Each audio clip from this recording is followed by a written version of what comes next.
leather gloves were slapping in hands. Popcorn and peanuts were working the stands. Pink cotton candy, love on a stick, was chasing the beer that circled the lips. Play ball, play ball. Roll up the bases and smack it right over the wall. Play ball. Play ball. We got Slash tonight. We got the Slash, baby.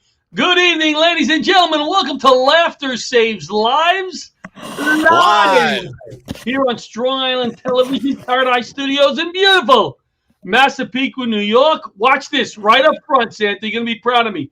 Brought to you by Barish and McGarry, lawyers for the 9/11 community. Right up front, bada bing.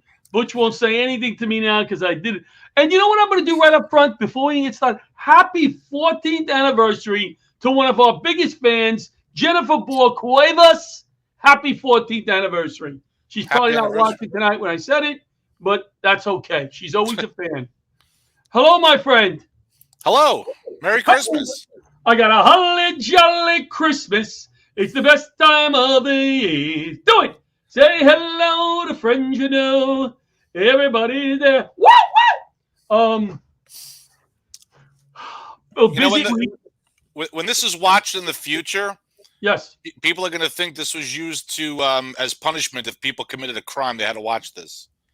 That was from Sleeper with Woody Allen. I love this guy. Oh, me too. I've got them all here. I've got the Santa Claus from the Rudolph. I got the guy right there. Look, I got my Santa.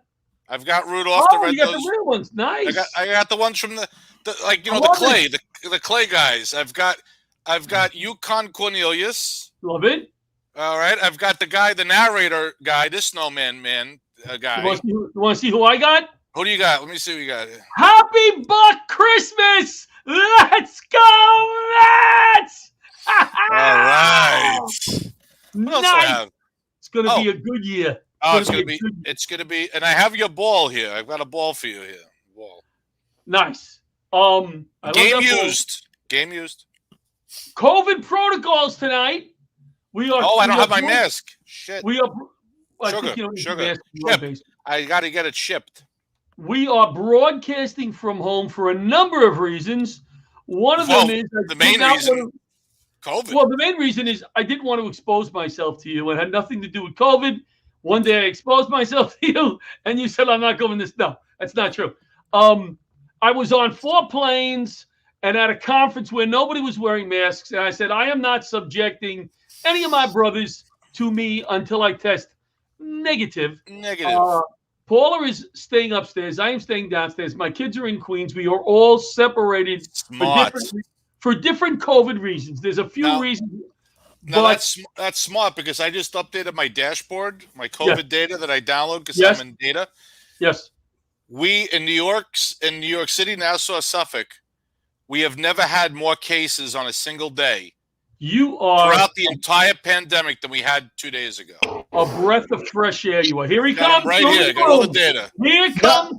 Everything's fine. First of all, New Jersey right now is so much worse than everybody else. We know. It's what I wanted to show you my baseball. Oh, what the heck? The dog gun. He's very here. Come here. So that dog is the cutest thing. So this is what it looks like before, and that's what it looks like. That's what it looks like after. So Butch always gets on my case when I go away. He goes, "You gotta eat in nice places." So I'm in Baton Rouge, Louisiana. All right. Thank God for lunch. I think they had the gumbo. Oh no, I got it at the hotel for lunch. But I didn't want to go out. I didn't want to go out to restaurants because I promised my wife I would try to, So here's what I ate in Baton Rouge, Louisiana. I'll tell you the best night and then the worst night. Go. Hooters. Okay, because it was outside dining. There was nobody out there. So I had some kind of fried crap at Hooters. All right? Okay. One night. Subway. Firehouse subs. Okay. Here was the worst. You ready? Yep. Night one, I go out. Everything's closed. I order a pizza. It never gets delivered. I have a mac and cheese and a chicken dinner from the freezer on the first floor of the hotel. Oh. I mean, Baton Rouge. The last night I did order a nice Greek. I picked it up, delicious. So that's what I had. Let me ask you a question, my connoisseur. Okay. You know how I like to talk about food. Yep. We're making the lasagna. If everybody tests negative, the lasagna will be served in the Larocchia house on Christmas. Okay? If one person tests positive, they're out. They're out. They have to be isolated somewhere else because the lasagna is coming out. It is coming out, John. Do that again. They're out. Do it again. Meat lasagna and a cheese lasagna. What do you prefer? Now, there's cheese in the meat lasagna, as we know. Yep. But not as much. What do you prefer? I prefer. I like to keep the meat separate, so I like meatballs. I don't like meat in the lasagna. Just cheese. I'm a bread and dough Italian. I don't like a lot of cheese on my stuff, my pizza, my whatever. So I like a decent amount of meat, a little cheese, but a little sausage and regular meat in there, a little sausage. So I'm making a separate one for myself. My wife is very nice. I'm excited about that. You know how my wife makes the lasagna? She cheats. You know what she does? I know what she does. She cooks the lasagna, and she buys the ones that she doesn't have to boil them. Nope. Even better. What? Even better. She craters. Tomorrow, I will be going to the ravioli store and buying 6 boxes of ravioli. What she does is she puts the raviolis in a pan. She layers them, puts ricotta in between them. It's just essentially the same thing. She makes a ravioli lasagna, then she covers it in mozzarella, 2 layers of mozzarella, and there's your lasagna. Can you tell your wife, from you, not from me, that she's lazy? Could you? But don't say it came from Larocchia. Just go up later and say, "Honey, I love you." Yeah, but the problem is this: is that would have been great if you told me off the air. She watches the show; she's going to see everything. Oh, we can't. All right, we got to remember we're not on a private Zoom. We're on national television. And you can check local listings now for us. Local listings, right? We're on. All right. Well, I didn't mean it. She knows I didn't mean it. I would love to. It is very tasty and it's easy to make. What is different? It's the same thing. It's noodle or whatever pasta fabric. No, I'm not arguing. Let me tell you what Paula Larocchia's best meal is, and she doesn't watch the show that often, so I can get away with this. She takes chicken thighs, puts them in a pan, puts Italian dressing, throws it in the oven. 2 hours later, whatever it is, it's cooked. That's what her big meal is. Nice. That's it. Lazy. You know what I'm saying? Well, is it efficient or lazy? I think it's efficient. It's delicious. You know, she made it for my my roast that we had at the, if you remember. And yeah, that was good. You don't remember. You're just being nice. You don't remember. No, are you kidding? I don't forget anything. All right, listen. Tell me what your daughter calls you. My daughter calls me. She has my debit card. Okay. Oh no. They're isolated in Queens in my daughter's apartment with a friend that came in from Texas. She got caught up in the middle of the Larocchia COVID situation. So they're locked up in Queens in my dad's house upstairs. My dad is locked up downstairs. Son's up the block. We're not allowed to see him. We can't look through the window. He gets all nervous. Can't even look through the window, right? So I'm crawling on my knees, banging on the basement window yesterday to see my grandson. I had to do a sneak attack. Like he opened the window. I backed up with my mask on, was talking to him. That nobody knew that he was talking to me. I had a little sweet. Okay. So my daughter sends me a text message, and picture your daughter doing this. She has my card. Dad, can we order some Buffalo Wild Wings? That was the text message. That was the whole text message. And well, what does that comprise? Are they spending $16.50 on pasta? Don't even go there. No, that's a no. So what are they buying? Just a tray of wings, or are they buying like a whole meal? Here's what happened. I get a phone call. I don't see the text message. Get a phone call a few minutes later from Bank of New York alert. Oh, the credit card company, right? Yeah, because they've been using the debit card the last few days, which is fine, buying some groceries, whatever. Sure. And then you have to get the recording. You know, press 1 if you have this. Did you make a purchase at a Buffalo Wild Wings in Brooklyn for $124? I went, What? No! What, are you kidding? And then I looked at the text message again. Dad, can we order Buffalo Wild Wings? Did she say it was going to cost $100? And she didn't put that in there. Well, what did I ask right away before you? I said, well, what are we talking about? Like one thing of wings for $10, $12? Are we talking about multiple meals? See, my mind thinks the same as you because I have a daughter too, and daughters you throw the money out the window. She gets that card, her whole mentality changes. If it was her card, she'd be like, "Hey, you guys are sharing 6 wings." With my card, she's sharing 6 wings. Yeah, with my card, she's freezing 6 meals. You know what I mean? Right. Thank you. I forgot what I was going to say. Keep going. Thank you to the Great Neck Fire Department, Holbrook Fire Department. Last Saturday, Laughter Saves Lives produced 2 wonderful shows. I was at neither of them because I got off the plane and I wasn't going to expose anybody, not to my COVID, but to my comedy. Pause to the left. So I didn't go to the shows. The Dario, Rich Walker, Mary Capone Dolan. Capone. And on the other show, we had Ziegler, Perillo, and Marone. Wow, big cast. Nothing but good feedback from both shows for 5 of the 6 comics. One of them really sucked, though. Uh-oh. No, I'm kidding. They all did great.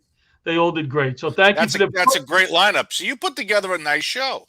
Well, we aim to please at Laughter Saves Lives. And next year, you and I will do that Christmas party because it's my first year I did it at Great Neck. And they were nice.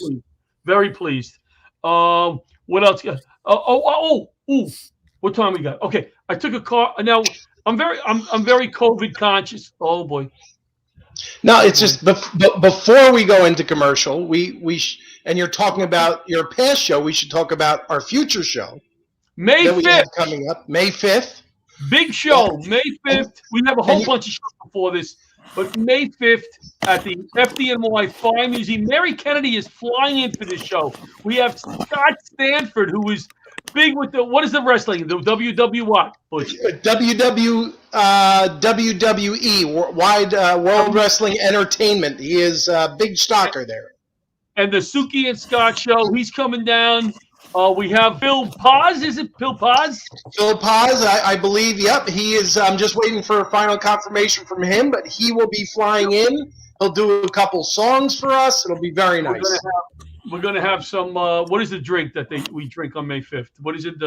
Cinco de Mayo, sangria. Yeah, sangria. It's gonna be a great night. It's gonna be a great night. A lot of fun. We have about 8 more shows before that. We'll have the flyers done by next week, but this is the one we're pushing. We are filming at the show, recording for a potential pilot about the Laughter Saves Lives comedy tour, the Hero Tour. Santo will be on one of these shows, so we get a little bit of his shtick and a little bit of interview. Yes, Butch. And where should people go if they would like information on all of our shows? Go to call John's wife and tell her she's lazy with that lasagna first. And lazy, I'm saying. Don't call. What's your phone number, John? Give it out. Go to the website. It's 555-1212. LaughterSavesLives.org. Maybe Bobby can throw that up on the screen for us. You can find John's wife's lasagna recipe on there. It's under the tab that says Lazy Cook. No, she's going to kill me. She's going to kill me. You're going to kill me too. It'd be double homicide. Oh, well, I'll just tell you told me to say it. How much time we got left before the break, Butch? 1 minute before the break. Jimmy J, one-man run radio out of Ohio. We're going to be doing some work with them. They're 2 police officers from out there. They have a radio show. We're going to be doing an online fundraiser with them and supporting a police charity. We don't do enough for the police on Laughter Saves Lives. We want to kick that up in the new year. So I'm hooking up with these 2 guys. I had a meeting with them today. Great guys. We're excited about that. Had the big stress test yesterday. Oh, yeah. How did your stress test go? Good. I stood there and I looked at your wife's recipe and got stressed. No, I'm kidding. I'm going to give a plate of that to you because, hey, we're not going to charge you $16.50 for pasta. No. I'm going to keep a plate of the meat lasagna because you prefer the cheese, so I want you to taste the meat. And you save me a little bit of the ravioli lasagna. No problem. All right, let's go to break, and we'll be back with the Slash.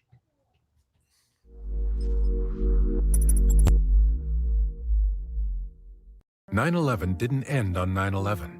500,000 people were exposed to the World Trade Center toxins and are still at risk today. 68 cancers have been linked, including skin cancers, prostate cancer, breast cancer, blood cancers, and many respiratory illnesses.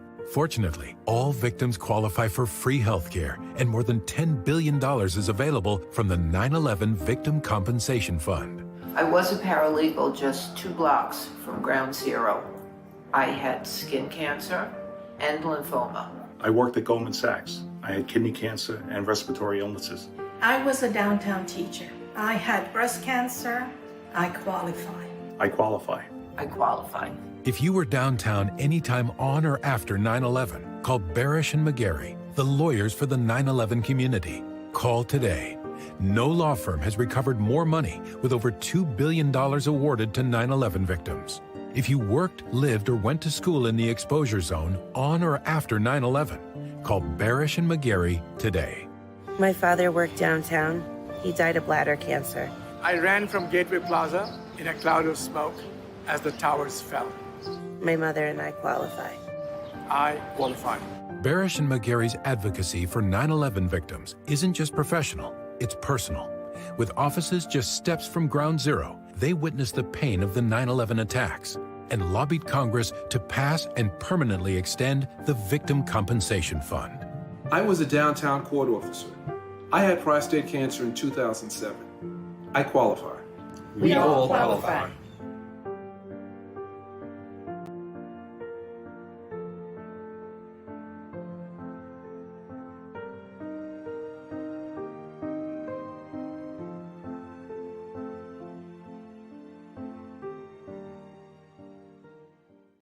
And as Frosty the Snowman was a jolly happy guy with, take it away, and a button nose. You know, Elizabeth is saying Phil Paz is a great singer. Well, Johnny L is not a bad singer either. Elizabeth, Kevin, welcome. Merry, happy. Please call in next week. Butch will give you the link for the show. I want some quick 2 to 3 minute calls. Hey, John, bust my chops a little bit. Happy New Year, that type of call. Patrick McDonald, please call in next week. We love you guys. Let's bring in Steve. Let's bring in. Oh, you're talking to the people online. Okay, now I have the. Yeah, I went over the comments. I see. Okay. Yeah, I'm trying something new. I'm trying to be more. I don't do these very often. Can you see me? Yeah. No, I think so. I think so. I don't know. How about now? Can you see me? A little closer. You're a very good How's that? Good. I don't do these often. I hope I'm doing this right. You're doing great. You know, I let me ask Steve this. I came home by the other day. By the way, let me just interrupt 1 second. Yes. At the exact moment Santo said, yes, you show this to people to punish them in prison. Do you remember saying that, John? Yes. Yeah, it was from At that Sleeper with exact Woody moment, I felt like I was in a prison. It was amazing. I was like, yes, this is a prison sentence. I'm being punished right now. You know what? I actually, every time we do the show and I finish, I go, oh, that was a great show. You know, I think we're doing a great job here. So I'm having fun. Congratulate yourself. You're doing a great job, John. Yeah, I go, that was a great show. And then my family sees it and go, you're an idiot. It's the best show that anybody's ever seen. Everybody loves the show. It's the best show. Everybody. You're a tremendous guy. By the way, that season. I'm looking at all the Christmas stuff around you. I got the Christmas stuff around me. Good. John has his Christmas undies on. He's got that. I stole these from my children. My children are gonna cry. No, I'm actually not wearing any. I'm not wearing any underwear at all. You want to see? He's got his jingle balls. Your jingle balls. I got my. You want to see? I'm going to stand up. Here we go. No! It's a family show. This is a family show. It is. I would never show that from the waist down. Not me. Let me ask you this. That would be disgusting. Although, John, you walked across the screen before. You were in your jammies and your skivvies. Yeah, but that was before we went on the air. Let me ask. That was just for you. Let me ask you this. I got You do this every single week with him, don't you, Santo? Yes. Well, no. He only Not every week. Prison. You're in prison. Nobody can do it every week. Rich Walker does it some weeks. He's actually drinking tonight. I'm like the Joan Rivers. When Rich isn't on, I'm like one of us is Joan Rivers. The other one is the comic really wish I was drinking right now. Listen to me, you crazy guys. I got off. My family wouldn't pick me up at the airport because I was around so many people and everybody's isolated, so they wouldn't pick me up. So then I said, maybe I'll take the train to the plane. Take the train to the plane, right? And I said, I don't want to get in the train. Too many people. Even though I just came off a plane, too many people. Maybe I'll take a car. So I'm standing outside trying to decide, right by the cabs, right? But I crossed the street a little bit, but I'm right by the cabs, and all of a sudden I hear one of these guys. Hey, you need a ride? I go, you talking to me? He goes, yeah. I go, yeah, I need a ride. You got a car? He goes, yeah. I go, okay, I'll take a ride. I don't know who the guys. So he said, "Oh, wait a second, how much?" So he says $85. I go, not that I'm saying, but I'm getting reimbursed.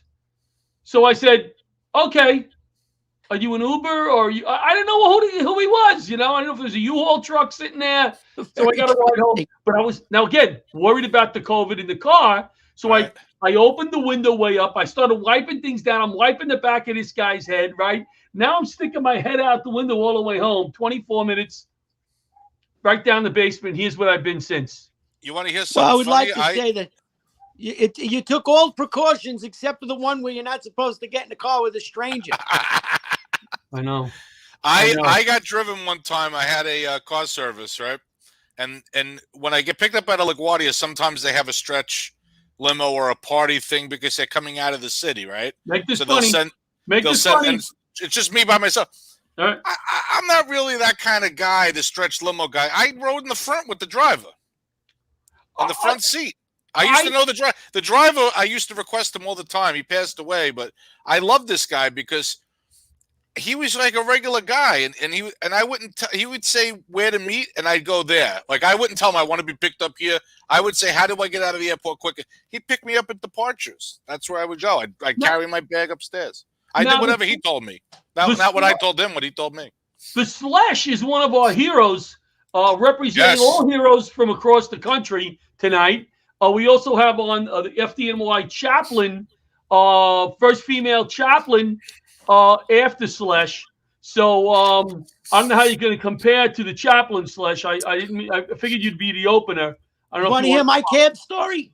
I wanted to ask you a little bit about work. Okay, good. Ask me about work. No. Tell them what you do first so they know why you're a hero. Okay. I don't know if I'm a hero, but I am a frontline x-ray tech. I work in the emergency room and the operating room, and when COVID goes off, I'm like the 101st Airborne of x-ray techs. When it's really bad, off I go. Break the glass in case of emergency. I'm behind the glass in my house. That's not true. I'm blowing it up. But I work in an emergency room when the poop hits the fan. And you're a comic also. Yes, sir. So this is a well-rounded man. He's a fisherman. We had him on I the am show. also a licensed fishing guide.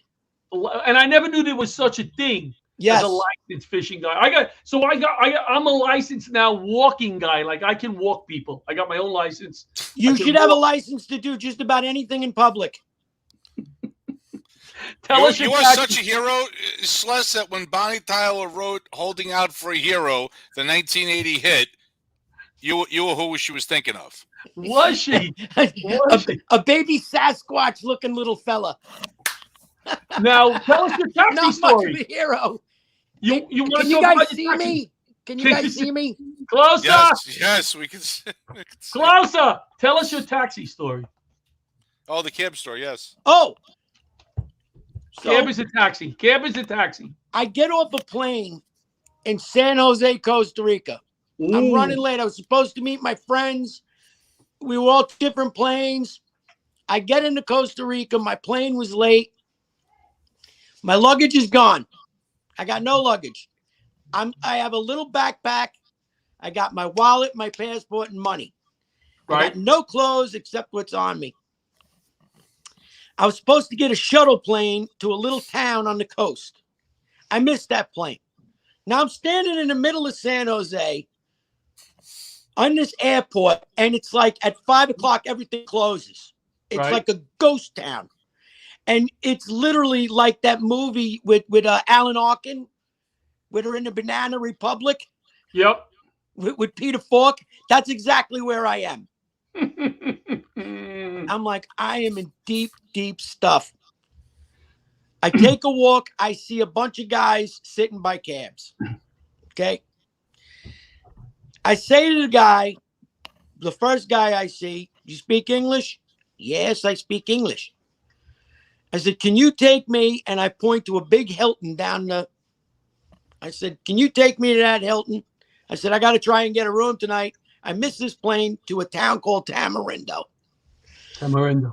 He looks at me and he says, you know, sir, I'm actually going that way. Ooh. Now, I know that Tamarindo is a 5-hour drive. Oh, boy. How much? And I'm like, nah, just take me to the hotel and I'll take the shuttle plane in the morning. He says, no, sir, I'm telling you. You want to take the ride with me? The hotel is full of prostitutes and drugs. You don't want to be there. And I'm like, Maybe I do. He says, no, sir, I'm telling you, it's not good around here. You get in my cab, I take All right. it. Was he a prostitute? I'm starting to get a little desperate. I really do want to get into this town, Tamarindo. Sure. So I say, to hell with it.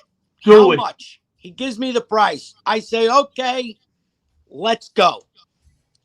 We got 2 minutes, Steve. 2 minutes. We start driving out of town, and the next thing you know, you go from city to jungle.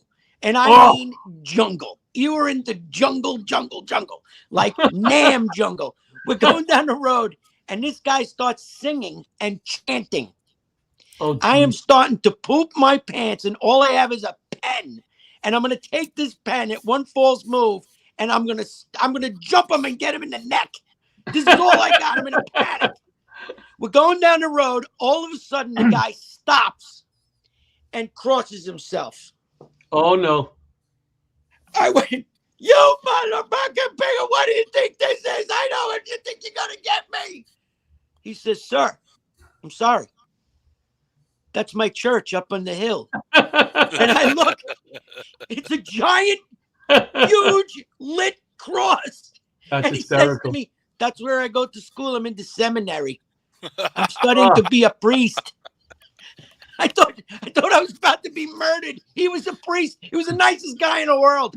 That's my damn story. Mr. Steve, great story. Listen, thank you for all you do at work. Give us 1 pointer, tight, as you can give people out there, since you're in the middle of it. Listen to me very carefully. Please, I'm not kidding, John. Listen to me very carefully.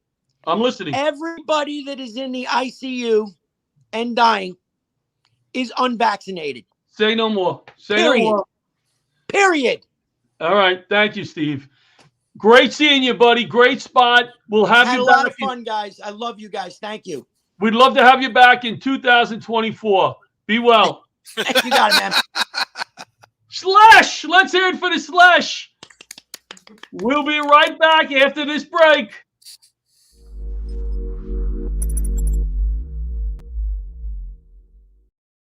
Hi, I'm Gretchen Rossi. And I'm Arthur Lee, the creator of LifeVac. We're here today to announce that to date, LifeVac has saved hundreds of lives of people who almost died due to choking. People may not realize that on average, 14 people a day die from choking-related incidents. Every 5 days, one of those lives is a child. That's why I created LifeVac. And as a new mom, and from housewife to housewife, I felt compelled to share with you the discovery of this life-saving device.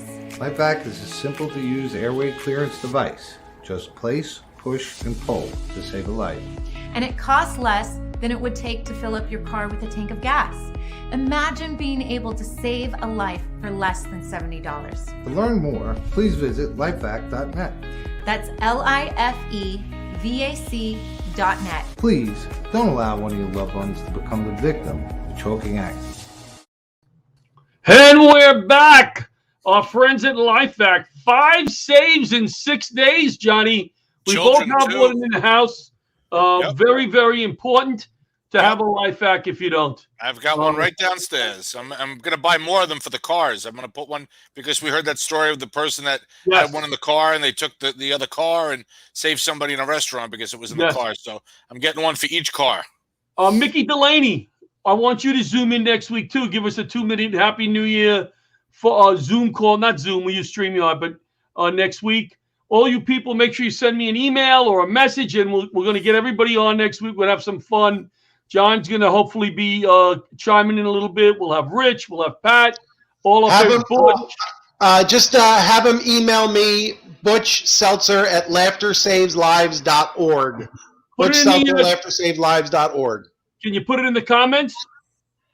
Yeah, sure. You can, right? Yep. All right. Let's bring in one of my favorite people, Ann Kansfield, FDNY Chaplain, first female chaplain. And if you don't mind me saying, because Butch, we had a little talk this afternoon about when to use the word gay and when not to use the word gay. In your book, it says, and the first openly gay female chaplain. So I feel I can say that. Am I right, Ann? Yeah, absolutely. Oh, because, yes. So it was in the book. Yes. Now, I saw the book recently. I wish I had a copy of the book for tonight's show. I wish I did too. You caught me on vacation, so I don't Look at this! Wow, you are so prepared. Somebody sent it to me. Somebody sent it to you? Yes, you must have been your PR guy. You have a PR guy, right? Yeah. He's on the ball. That's so great. Now, I haven't read a book since 3rd grade. I'm going to be honest with you, okay? But I would read some of your book if I had time, but I didn't have time today. And my wife said, well, why don't you just read one of the chapters or whatever? So I figured, and this is the name of the book, Be the Brave One, Living Your Spiritual Values Out Loud and Other Life Lessons. And being around Ann for the little time that I've been, she's so awesome. Because, like, when I was a young child growing up in the Catholic religion, there was a lot of fear. Am I right, John? There was a lot of fear instilled. The nuns would hit my head against the blackboard. They did prayers, right? Hit me with the keys. It was just a beautiful experience. 1st grade through 8th grade, but there was a lot of fear.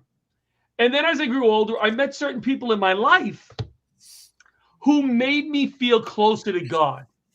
I named 2 people, my cousin Donna, who's so sweet and so, and Gary and Debbie Valentine, who were our sponsors when we went through Retrovi, which is a form of marriage encounter. It's just for marriages with problems. And Debbie was like that. Well, Ann is like the 3rd person I met in my life that after you hang out with her, you're like, man, God is fun. God is really cool. I'll listen, to what, but he's fun. He's got to be fun if a woman like this is representing him. And that's the way I felt about you. You there? Is that good? Look, you made me speechless.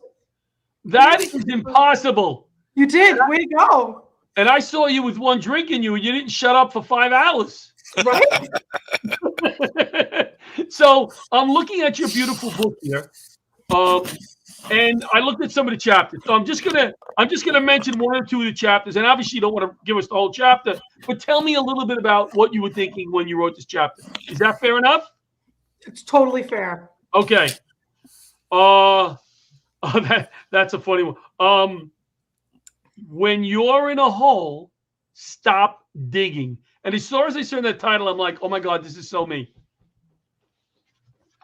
Well, it may be a book written by someone with ADHD for people with ADHD, or like impulse control issues, which we might resemble. So, yep. How often do we actually like get ourselves in trouble, and then we just keep doing the same thing as we're trying to course correct?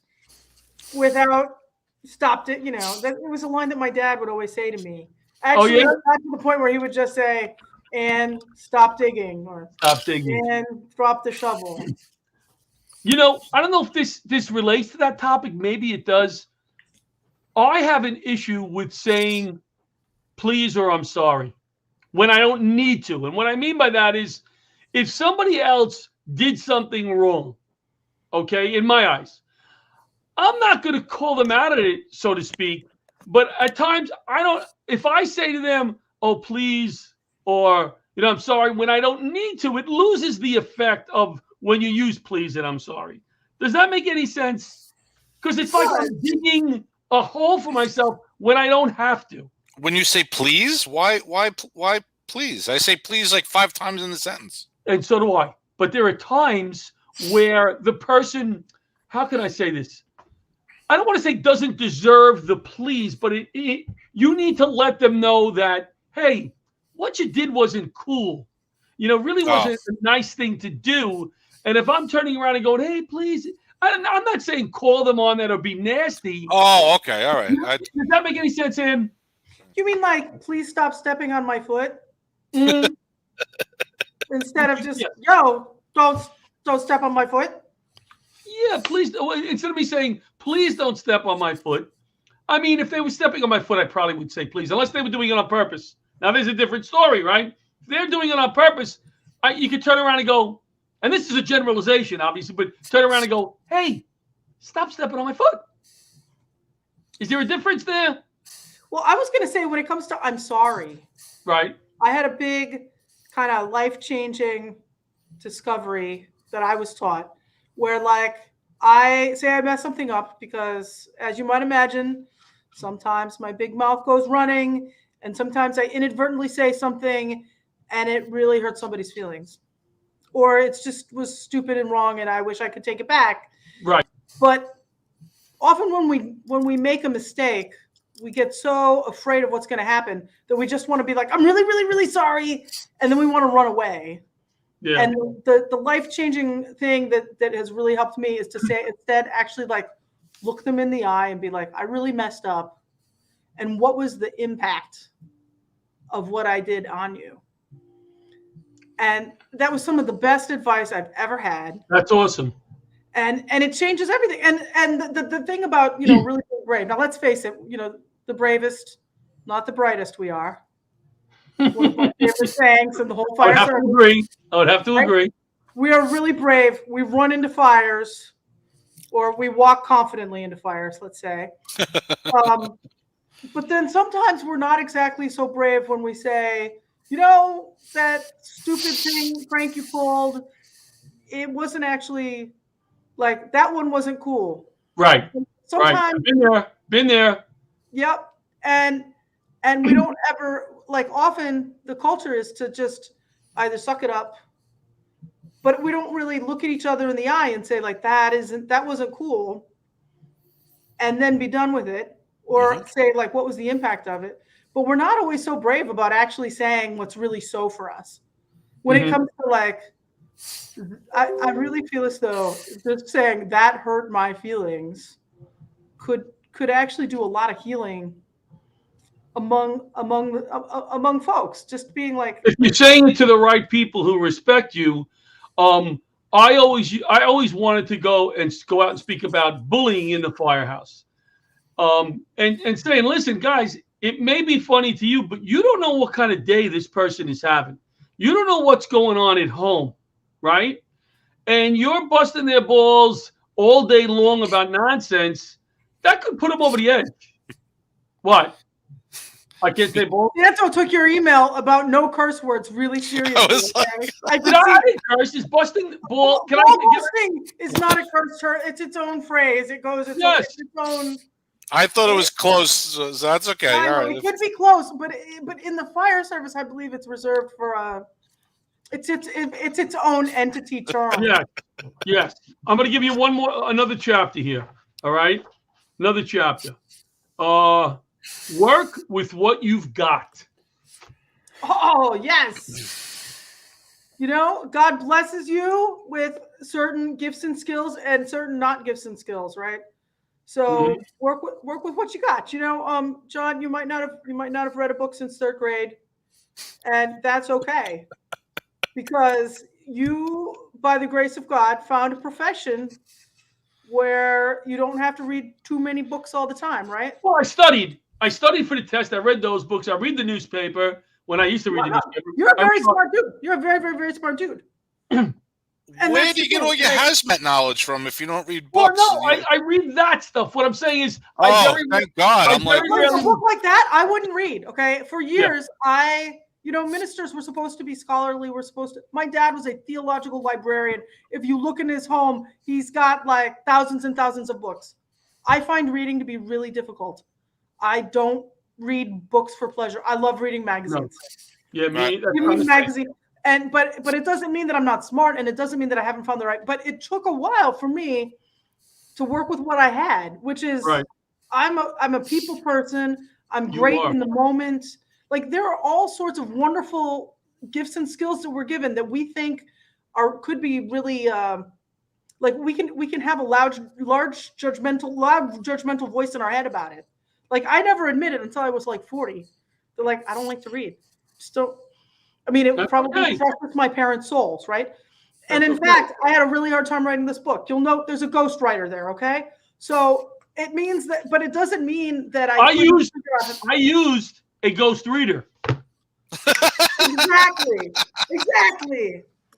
Work with what you got, and then you picked out the right. You sounded like you're a better interviewer than like Jon Stewart about this book. Way to go! Your ghost reader works for you. I opened the envelope. Here's the envelope right over there. I just opened it as we went on the air. I opened it. No, I did look at it before. Now, what if you were offered a part in a movie, like they're casting a new James Bond? Would you read the script? I would, and it's funny you say that. I've been offered many sexy roles. I was going to say many, because they look at me and they go, "Oh," and I killed my stress test yesterday and killed it. Oh yeah, you never said how you did on the stress test. Killed it. She said. She looked at me and she goes, "Are you an Olympic athlete?" And you said, not only am I an Olympic athlete, I've been invited to go and read, the role for the next James Bond, because I'm a talented, good-looking. Could you picture him as James Bond? Instead of the buses coming, it'd be like the terrorists are coming. That's one of my favorite bits. So that is my favorite bit. I was told by some kids just now. I'm on vacation, and these adorable 6-year-olds, they're like, well, what are you going to wear when you go on the TV show? And I'm like, I'm going to wear like the clerical collar. And they're like, do you own anything pretty? And I'm like, no, actually, I don't. I have no fashion sense. So Sasha, who's 6 years old, she gave me a pretty picture to share with you all. Sasha, that's awesome. And her brother Sammy, also 6 years old, but good job. Sammy is a true fire buff. You see here, this is actually a fire truck. He drew me over here. I only have one arm though. That's all right. Maybe it's because my arm is actually behind my back while I'm praying. But here's the rig, and over here that's the hose. I love it. And listen, I know you're a busy lady, but next week is our New Year's show. And if you have time to come on for 3 minutes and give us some New Year's blessing, that would be awesome. I'm on it. Oh, yeah, we need it. We need that. Okay, here's the thing about New Year's blessings. I want to take requests. So, tell me what you want in your New Year's for your blessing. All right. It might be, let's go, Mets! But I don't think All right. We will see you hopefully next weekend. Always a pleasure. You're one of my favorite people. Can you stay with us for the comedian? You want to hang out? All right, great. You want to have an audience for your comedian. Yes, thank you. Good. I'll look your comedian right in the eye. I'll laugh loudly. Good. He doesn't need that. He's funny to begin with. Butch, we're going right to the comic, right? We're going right to Mark Riccadonna. He's ready to go, and we are ready to go too. Let's do it. Let's bring on the funny guy tonight. Mark, oh my God! Look at the tree. How are you guys? Now that's a Christmas show. Look at him. He's got a whole tree. Thank you, brother, for taking the time. I know you're a busy man. Yeah, I was happy to do it. I was so excited when I got the email from you. Don't get carried away. We know that's not the fact, but thank you. Yeah, I'm adding audience. We've got more audience. Put your toys down. So what's going on with you? Give us some funny. Tell us what's going on. Things are pretty good, man. First off, I want to say the fact that you said that you got offered sexy roles, I thought that went without saying.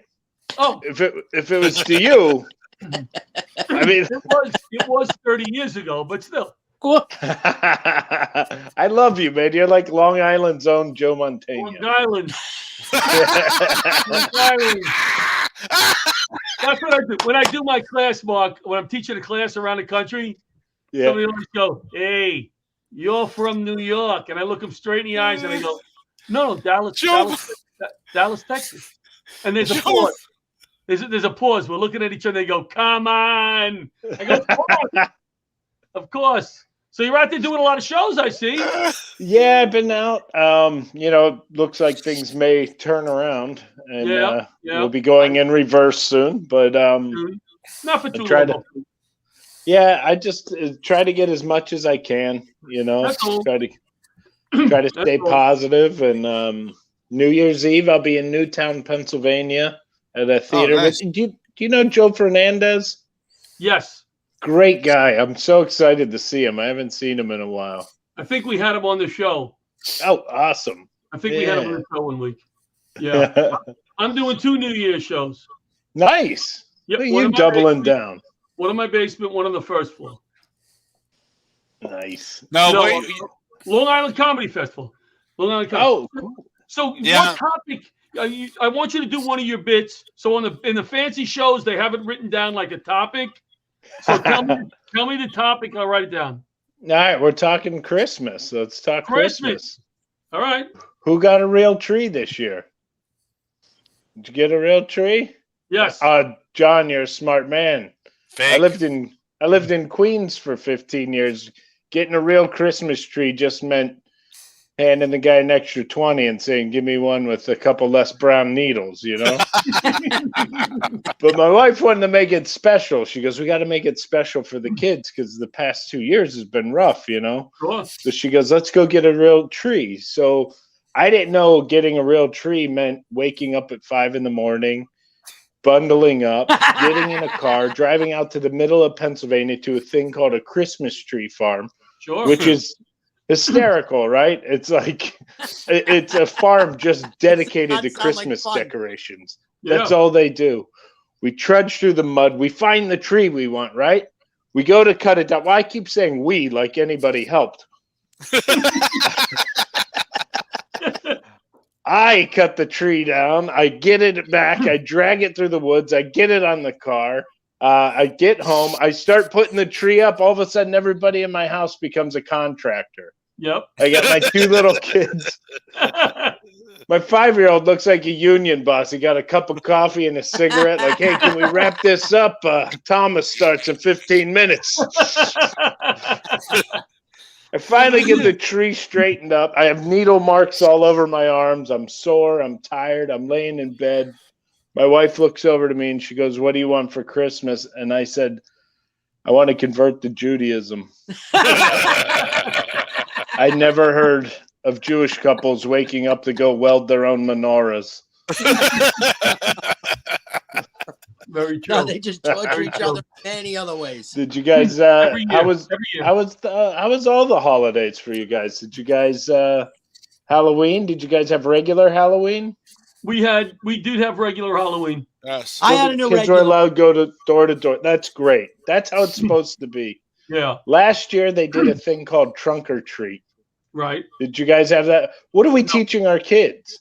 It's horrible. Hey, everybody dress up so no one can be identified.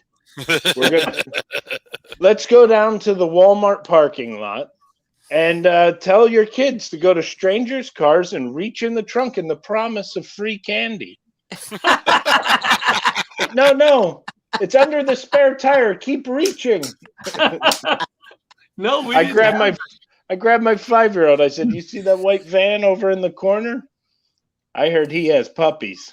Why don't you go over and pet yourself a puppy? But just don't say trick or treat. Say it puts the lotion on the skin." Oh, God. So what have you guys been up to? That's funny. What's that? We got about 5 minutes. Funny. Put the lotion. All right, let's keep talking holidays, right? Keep going.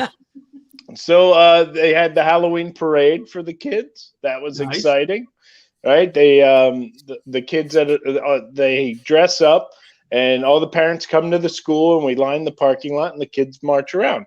Well, my kids were so excited, right? Because they got really good costumes this year. So they're good. Dad, you better sit down in the living room. We're going to get changed. We'll come back down. You see if you can tell who we are. I said, that sounds good. So I sit down. I'm waiting for them, right? They're upstairs. They're getting changed. You can hear them. They're rustling around. They're all excited. These kids came down the steps. I'm telling you, they didn't come down dressed as superheroes. They came down as the superheroes. The 7-year-old, he walked down the steps as Spider-Man. He had the walk going. So I wanted to give him entrance music, make him feel good, right? So I said, Spider-Man does whatever a spider can, spins a web any size. He got radioactive eyes. Look out! Here comes Spider-Man. They went crazy because they thought I made the song up. They're going, Dad's a genius, you know? And I felt pretty cocky until the younger one's like, all right, do me now. But he was dressed like Superman. I was like, uh-oh. Superman doesn't have a song, right? So now I have to actually make one up. I was like, Superman does whatever a super can. Sweeps the halls every day. Comes around when it's time to pay the rent. Here comes Superman. My grandson was a fireman this year, firefighter. Nice. Oh, nice. And I guess I told him too many. I guess he was listening to too many stories that I was telling, because I said, "All right, you ready to be a fireman? Go!" And he went to the kitchen, cooked a meal, and had a cup of coffee. I'm like, we go into fires too, right? All right. I make great chili. I answered the door in my Superman costume, and the kid was dressed up as Spider-Man. And I said, look, even though you work for a different publishing company, I'm still going to take care of you. And I gave him a chance. So the big day is coming along. Any Christmas presents that you got that you're excited about, like that you bought that you're excited about? Or did you, what do you want for Christmas? Me, I'm just happy to get in front of the family again. Go see my parents and spend an actual Christmas with them. To me, that's like the ultimate. It is the ultimate, and I'm an idiot because I still want a present. I want presents too. I just have nothing specific in mind. John, we're coming up towards the end. We should say where we're going to be. Mark, where you're going to be. John, Mark, where can we find you? Where are you going to be performing? So you can look me up. My schedule's up and it's updated. It's at markriccadonna.com, and it's right down here in the corner. You can check it out. I have my schedule up for the first quarter of next year. Depending. Hopefully nothing gets canceled. But I'll be at Newtown Theater New Year's Eve, and then also check out. I have a podcast, Drinks, Jokes, and Storytelling, with Richie Byrne. And we had John. Funny guy. I adore Richie. Richie's amazing. Yeah. And I'm gonna be John. You're doing Long Island for a while after Stage Live. You got to make that happen this year. What's that? We got to get you on a Laughter Stage Live show this year. I would love to. I'd love to see you guys. I haven't been out in Long Island in forever, as you guys know. Like, it was maybe 7 years ago. I left Queens and moved out to Pennsylvania, so my wife could be close to her family, and that's. I miss a lot of Long Island, Queens. I miss the food. So we're coming up on a wrap. So Do you John, really miss just Queens? want to say, wait. We're coming up on a wrap. John, where are you going to be on New Year's Eve? I'm going to be at the Long Island Comedy Festival in Babylon. I forget the name. The Argyle. And I'm also going to be at the Long Island Comedy Festival in Oakdale. CM Performing Arts Center, LongIslandComedy.com. And where can we see you, Reverend? Where are you going to be? Where are you performing? You can catch my act every Sunday morning at 11 a.m. at the Greenpoint Reformed Church. Slash? No drink You got a show minimum. coming up? I'm right here in my living room. This is where I'm the biggest clown of all. Right Thank here in you, my living Steve. room. Thank you, Here we go. Mark. We'll see you next week. Big show next week. Everybody's calling in. Laughter Saves Lives live. I had a lot of fun, guys. Thank you. Thank you, Steve. Thank you, Mark. Thank you, Ann. Good night, everybody. Good night. Good night. Good night.